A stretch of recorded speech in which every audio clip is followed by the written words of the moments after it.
Assalamualaikum warahmatullahi wabarakatuh.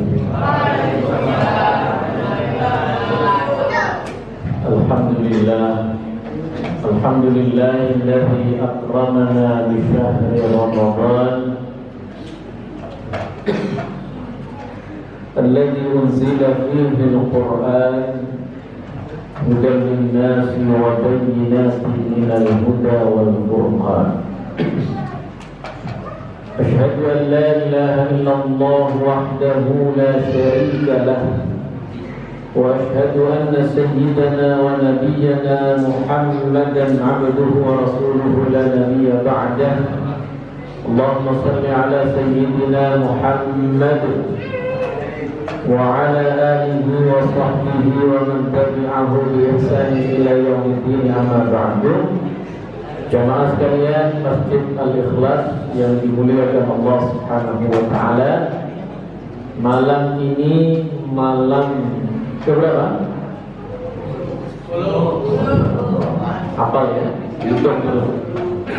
Malam ke-10, berarti sepertiga Ramadan sudah selesai, ya, tinggal 2/3-nya Ramadan, ya. Jadi masing-masing kita muhasabah dalam 10 hari pertama kita kira-kira sudah pede belum untuk mengakhiri Ramadan dengan memborong ngapling surganya Allah melalui Ramadan. Nah, kalau belum pede, kita masih punya kesempatan 20 hari ke depan untuk sama-sama terus meningkatkan amal ibadah kita. Mudah-mudahan Allah berikan kita kekuatan lahir dan batin, istiqamah. Allahumma amin. Hadirin sekalian yang dimuliakan Allah Subhanahu wa taala, salah satu keistimewaan bulan Ramadan, Allah jadikan Ramadan sebagai syahrul Quran, sebagai bulan Al-Quran.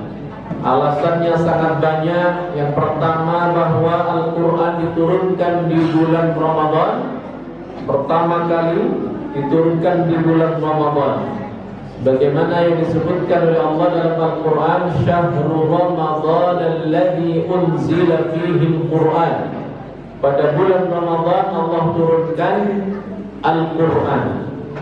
Dan ternyata sebab ini Ramadan menjadi mulia, karena Al-Quran itu adalah kitab suci, kitab mulia yang menjadi penyebab kemuliaan. Maka Ramadan menjadi mulia, menjadi istimewa karena diturunkan di bulan ini Al-Quran. Kemudian di Ramadan kita ada satu malam yang paling istimewa sepanjang tahun, yaitu malam apa? Lailatul Qadar. Kenapa Lailatul Qadar menjadi istimewa? Karena pada malam Lailatul Qadar Allah turunkan juga Al-Quran.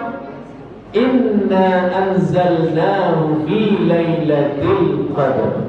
Sesungguhnya kami turunkan Al-Quran pada malam Lailatul Qadar.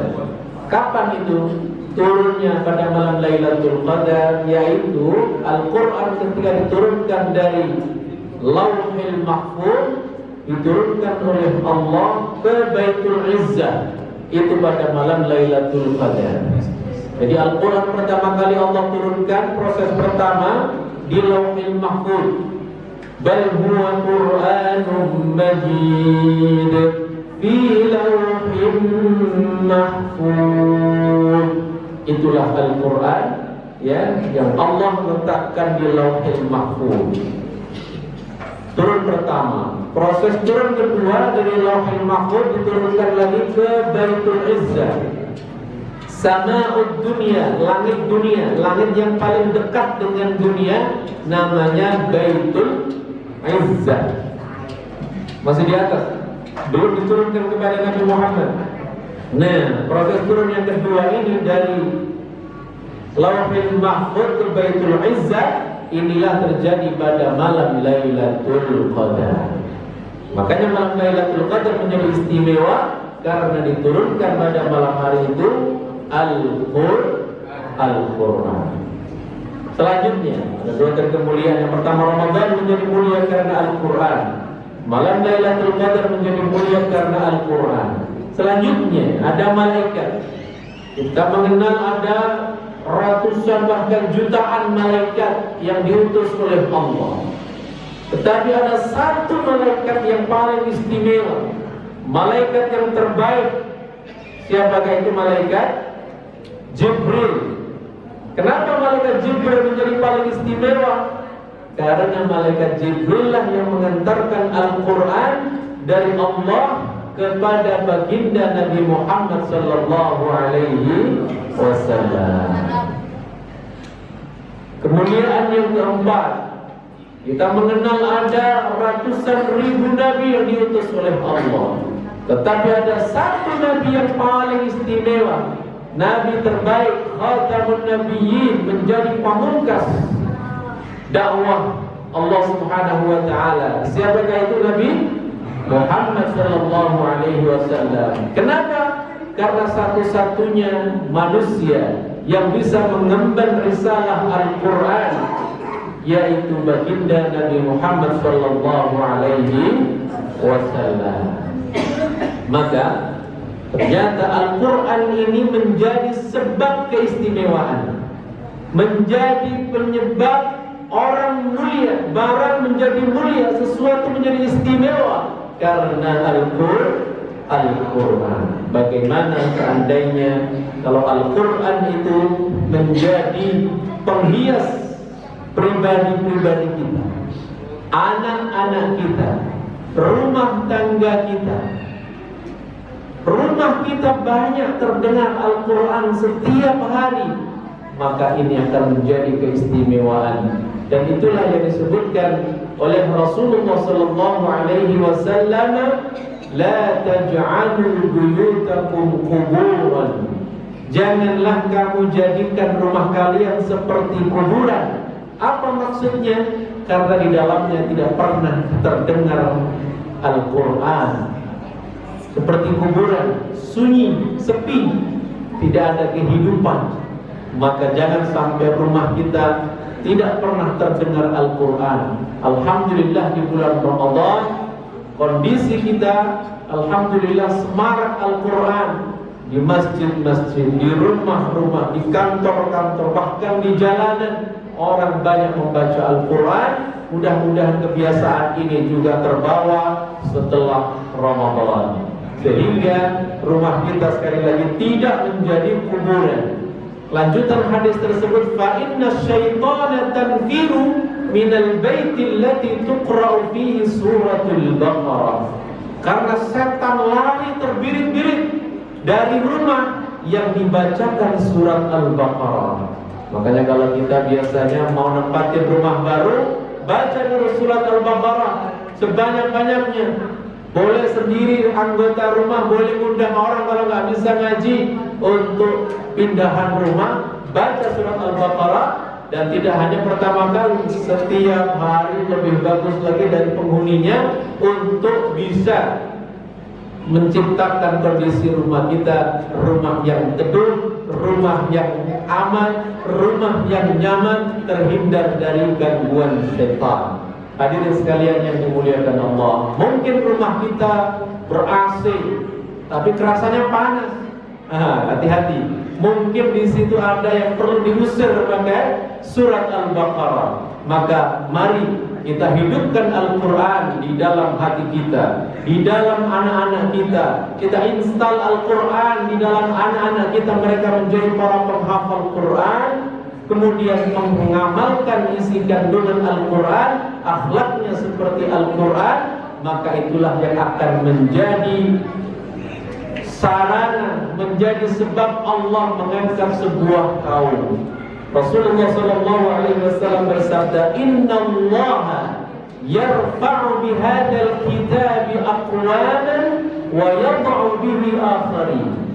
Sesungguhnya Dengan kitab ini, dengan Al-Quran, Allah mengangkat derajat sebuah kaum dan Allah hinakan sebuah kaum dengan Al-Quran. Artinya kaum yang punya interaksi bagus dengan Al-Quran, mempunyai kedekatan yang istimewa dengan Al-Quran, dan ini bukan individu tapi banyak orang satu kaum, maka ini menjadi penyebab dimuliakan, diangkat derajatnya oleh Allah Subhanahu wa Ta'ala. Maka rumah Allah, masjid seperti ini, mari kita jadikan sebagai atmosfer untuk menciptakan generasi-generasi Al-Quran. Kita hidupkan kegiatan-kegiatan Al-Quran sehingga menjadi pusat pembelajaran Al-Quran, pusat pendidikan anak-anak bisa mengamalkan nilai kandungan Al-Quran, dimulai dari rumah Allah Subhanahu wa Ta'ala, kemudian dari rumah masing-masing. Insya Allah ini akan mengangkat derajat kita di hadapan Allah dan akan dijadikan sebagai keluarga Allah di atas muka bumi ini.